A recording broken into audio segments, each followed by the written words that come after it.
Bank Negara has lowered its reserve ratio in a surprise move, just days after it announced that it was keeping the OPR pat at 3%. This would be its first cut since January 2016.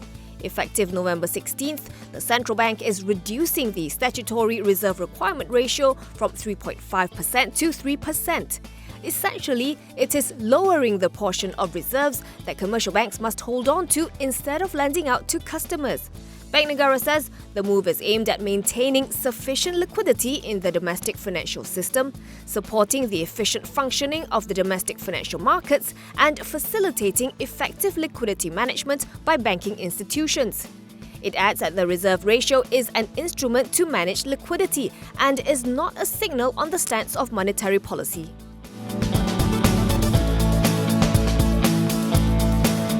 Malaysia's property stocks have emerged from a 9-year slump, but some market watchers are reportedly warning the recovery may be short-lived.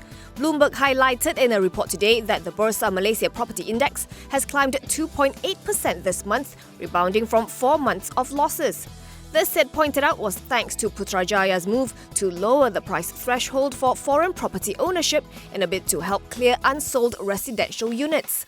But Areca Capital CEO Danny Wong told Bloomberg the measure may not be enough to sustain a revival. According to Wong, demand is not as strong as before and the stricter lending rules aren't helping. This has contributed to the overhang, depressing developers' margins. He adds that the end financing must be improved and the prices must be reasonable. The Bursa Malaysia Property Index has fallen by almost 12% this year and looks set for a second year of declines after falling by the most in a decade in 2018.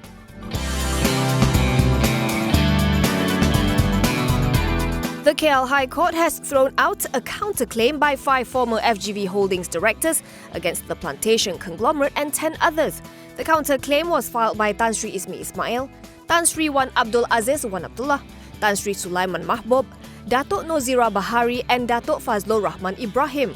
They are among the 14 being sued by FGV for 514 million ringgit over the dubious acquisition of Asian Plantation Limited.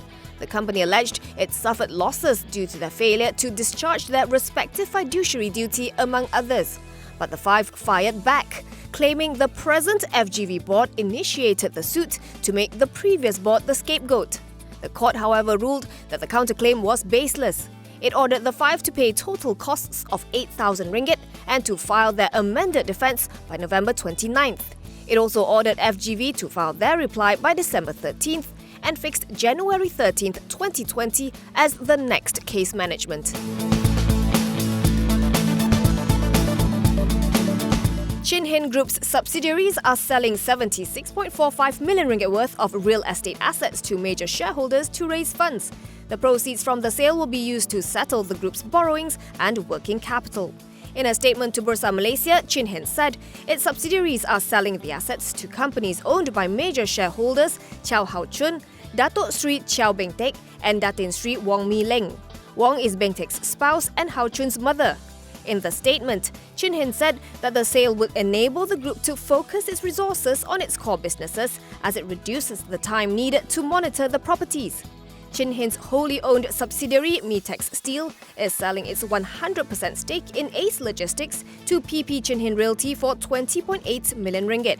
Another subsidiary, PP Chin Hin, will be selling shop offices and factories to Midas Signature for 55.65 million ringgit.